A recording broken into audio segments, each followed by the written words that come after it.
Masih bersama kami di Breaking News, pemirsa, ratusan aparat kepolisian saat ini tengah mengepung rumah pelaku pencabulan berinisial MSA yang merupakan anak pengasuh pondok pesantren Sidikiyah. Sudah ada kontributor kami, Solahuddin, di lokasi. Selamat siang, Solahuddin. Ya, selamat siang, Mbak. Baik, Solahuddin, ada informasi terbaru apa dari sana? Apakah polisi sudah berhasil menangkap MSA? Ya, hingga pukul 14.41 di lokasi depan Pondok Sidikiyah Jombang, nampaknya belum ada perkembangan berarti.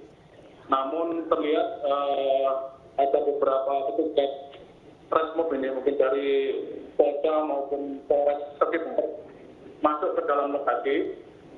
Selain itu juga tadi beberapa ambulans disampaikan di depan gerbang. Secara bergantian ambulans ini ada beberapa tadi yang sudah di lokasi, namun tidak bisa menganalisa lebih jauh kenapa ambulans ini didatangkan ke lokasi di depan pintu gerbang Pondok Pesantren Sidikiyah ini. Begitu, Pak. Ya, Solahuddin, dari informasi sementara, apakah sudah ada informasi terbaru mengenai keberadaan tersangka? Apakah memang berada di pondok pesantren atau di tempat lain?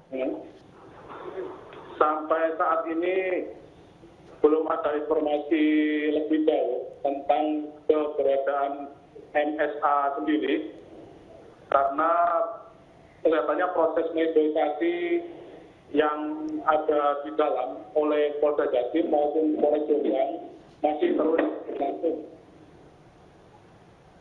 Ya, Solahuddin, apakah ada penambahan personil kepolisian di sana?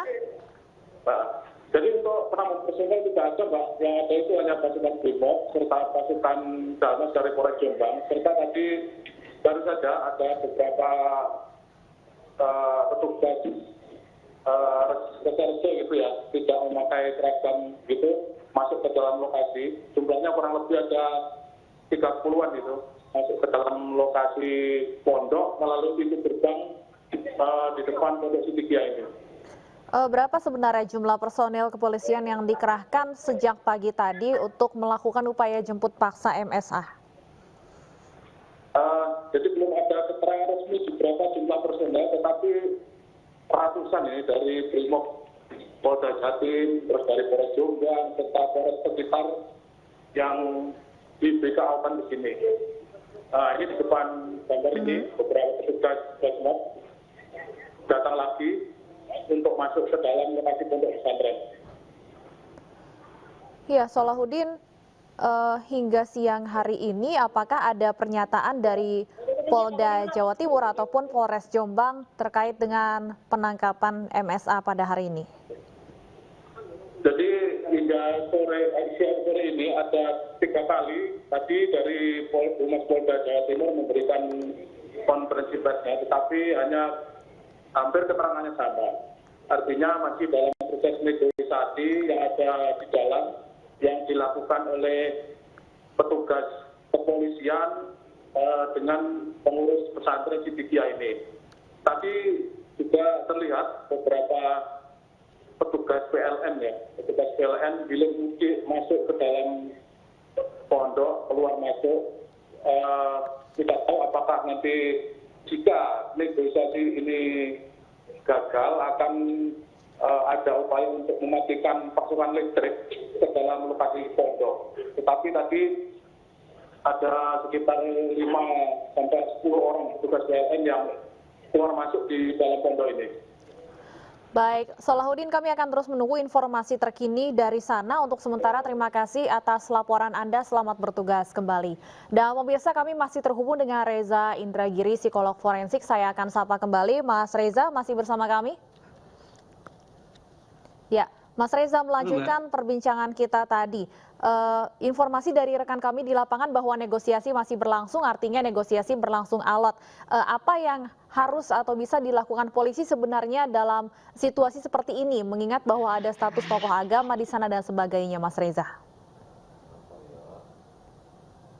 Ada sebuah rentangan pola kerja yang bisa dilakukan oleh teman-teman di kepolisian, mulai dari langkah yang sifatnya persuasif hingga langkah yang sifatnya represif. Secara teknis tentu tidak tepat kalau saya utarakan di ruang publik karena menyangkut strategi atau siasat kerja kepolisian. Tapi secara umum dua kutub itu yang bisa dipilih.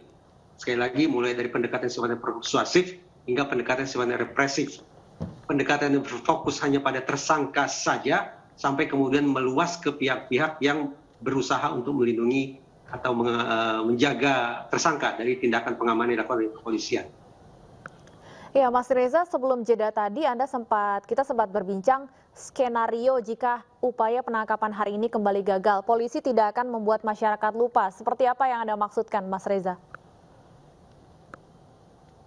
Ada sebagian kalangan yang nyinyir mengatakan bahwa kalau suatu kasus tidak diviralkan, maka seolah-olah pihak kepolisian tidak akan bekerja. Seolah-olah pihak kepolisian tidak akan memandang serius atau menyikapi serius kasus tersebut. Nah, hari ini kita riuh rendah membahas tentang kasus ini. Tapi ke depan, entah besok, entah lusa, barangkali akan ada kasus-kasus berikutnya. Kasus-kasus yang akan menggantikan perhatian atau menggeser perhatian masyarakat dari kasus yang satu ini. Nah, harapan saya adalah betapapun kasus ini tidak lagi menjadi buah bibir masyarakat, namun selama tersangka belum berhasil diamankan oleh pihak kepolisian, tetap teman-teman di kepolisian punya semangat, punya kesadaran untuk terus-menerus melakukan pemantauan guna pada akhirnya berhasil mengamankan si tersangka. Tanpa harus digerakkan oleh buzzer, tanpa harus digerakkan oleh kegemparan di media sosial, mudah-mudahan ekspektasi kita itu bisa dilaksanakan oleh teman-teman di lapangan. Baik, artinya sebenarnya masyarakat apakah punya pengaruh memberikan tekanan terhadap kinerja dari kepolisian agar jangan sampai seperti yang kita ekspektasikan ya, jangan sampai kasus ini berlalu begitu saja tanpa adanya penangkapan tersangka? Dalam kajian psikologi forensik memang ada salah satu teori atau model yang diistilahkan sebagai public opinion model, bahwa ketika otoritas penegakan hukum bekerja, sesungguhnya pelecut yang mendorong mereka untuk bekerja tidak semata-mata peraturan perundang-undangan, tidak semata-mata atasan, tidak semata-mata kekuatan penguasa misalnya, tapi opini publik. Hari ini ketika kita bicara tentang opini publik sebagai bentuk public opinion model, kita tidak semata-mata bicara tentang media konvensional, tapi juga media sosial. Nah, tidak bisa dipungkiri, perluasan sebuah narasi, penyebaran narasi sangat kencang ketika dilakukan via media sosial. Ketika ada pihak yang nyinyir mengatakan no viral berarti no penanganan, itu menandakan, dan kemudian polisi bereaksi, itu menandakan bahwa memang opini publik bisa sangat-sangat berpengaruh terhadap kinerja otoritas penegakan hukum.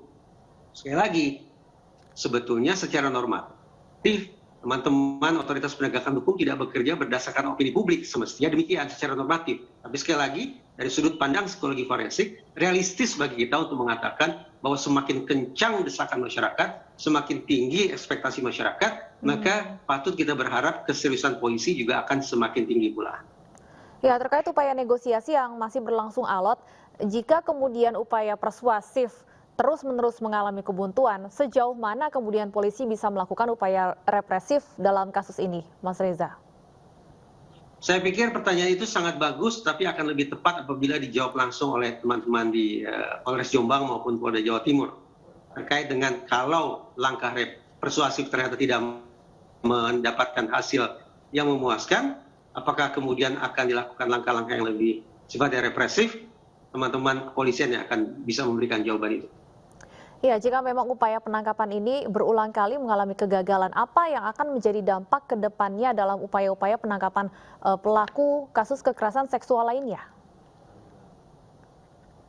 Tadi sempat saya singgung bahwa Polri sesungguhnya punya kepentingan besar untuk memastikan bahwa setiap tersangka pelaku kasus kejahatan seksual terhadap anak bisa diamankan sesegera mungkin.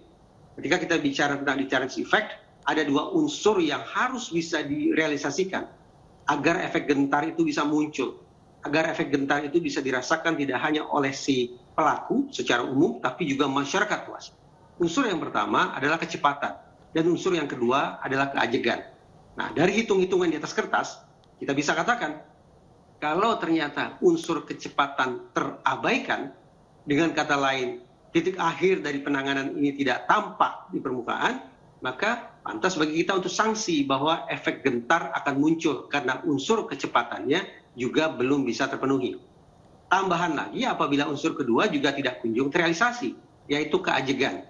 Tapi kalau kita bicara tentang unsur yang kedua yaitu keajegan, maka kita harus bandingkan kerja polisi pada kasus yang satu ini dengan kerja polisi pada kasus-kasus serupa lainnya. Baik, Mas Reza, tentunya kasus ini tidak terlepas dari nama Pondok Pesantren Sidikiyah. Adakah kemudian seharusnya sanksi yang ikut terkena imbasnya atau perlu diberikan kepada pondok pesantren yang bersangkutan?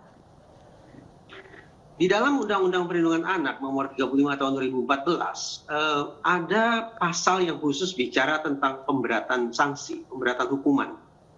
Sepanjang ingatan saya berjalan, misalnya sanksi pemberatan itu diberikan kepada orang dekat, kepada guru misalnya. Dan kalau kemudian kita buka Undang-Undang Perlindungan Anak versi revisi yang kedua, di sana juga ada pasal pemberatan ketika pelaku antara lain korbannya lebih dari satu. Dengan kata lain, pelaku ini mengulangi perbuatannya. Ketika korban mengalami penderitaan fisik dan psikis yang parah, bahkan kemudian ketika korban menjadi menyandang disabilitas misalnya.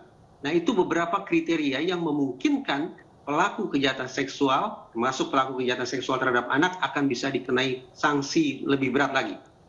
Tambahan, secara umum, kalau ternyata tersangka suatu saat nanti bergeser statusnya menjadi terdakwa, tidak tertutup kemungkinan hakim juga akan memberikan hukuman lebih berat dengan alasan misalnya terdakwa berbelit-belit, terdakwa mempersulit proses hukum, terdakwa berdusta, dan seterusnya, dan seterusnya. Jadi ini merupakan barangkali peringatan kedua ini yang perlu kita cermati bersama, bahwa semakin lama upaya menghalang-halangi polisi berlangsung, maka resiko buruknya justru besar kemungkinan akan dialami oleh tersangka sendiri. Andaikan suatu saat dia bergeser statusnya menjadi terdakwa. Hukumannya yang hari ini misalnya 10 tahun, tapi karena dianggap mempersulit proses hukum, tambah jadi 12 tahun. Karena kemudian menutup-nutupi, tambah lagi jadi 13 tahun. Karena korbannya lebih dari satu, dan seterusnya, dan seterusnya, dan seterusnya. Jadi semakin cepat pihak-pihak terkait katakanlah menyerahkan tersangka pada otoritas penegakan hukum, mudah-mudahan yang terjadi adalah sebaliknya. Itu akan dianggap sebagai hal-hal yang layak dipertimbangkan sebagai faktor yang meringankan. Harapannya demikian. Baik, artinya memang status buronan yang selama ini melekat pada tersangka berlarut-larut ini justru bisa memberatkan tersangka sendiri pada saat proses pengadilan nanti. Baik. Jadi kemungkinan tersangka andaikan berubah statusnya menjadi terdakwa, mendapatkan hukuman yang lebih berat lagi, itu tampak di depan mata kita lewat episode demi episode penanganan kasus ini. Tapi sebaliknya, ini penyemangat bagi kita semua, termasuk bagi pihak-pihak yang barangkali masih punya tanda petik itikat baik untuk melindungi tersangka. Serahkan tersangka sesegera mungkin, berikan pengertian kepada polisi tentang misalnya adanya sentimen-sentimen pribadi, adanya beban-beban keluarga yang dialami, mudah-mudahan itu akan bisa dicatat, sekali lagi, mudah-mudahan akan bisa dicatat sebagai hal-hal yang mungkin akan meringankan terdakwa nantinya. Ketimbang mengulur-ulur waktu, apalagi secara aktif menghalang-halangi kerja otoritas penegakan hukum yang akan sangat mungkin berisiko buruk bagi terdakwa sendiri nantinya. Ya, apa yang terjadi saat ini justru bisa merugikan tersangka sendiri. Mas Reza, kalau kita lihat, kita tarik garis besarnya, apa yang bisa menjadi evaluasi bagi Polri, bagi petugas polisi dari kasus ini melihat upaya penangkapan yang berulang kali gagal? Betapapun situasi ini menggemparkan, tapi mari kita samakan persepsi bahwa tidak begitu banyak situasi yang mengharuskan polisi mengerahkan personil sedemikian banyak dalam rangka mengamankan pelaku. Dalam sekian banyak kasus lainnya, relatif bisa saya katakan, otoritas kepolisian lancar, mudah untuk kemudian mengamankan tersangka, sehingga proses hukum ke depannya juga bisa berlangsung dengan efisien. Gitu. Nah, alhasil, situasi yang sedang kita perbincangkan ini memberikan pelajaran penting bagi kita, bahwa penanganan kasus-kasus kejahatan seksual khususnya kejahatan seksual terhadap anak, memang harus menyapu bersih seluruh dimensi penegakan hukum. Seluruh dimensi penegakan hukum itu dimulai dari dimensi preemptif, berlanjut ke preventif, berlanjut lagi ke penegakan hukum yang sifatnya represif, tambahan lagi dimensi berikutnya yaitu penghukuman, dan selanjutnya adalah rehabilitasi.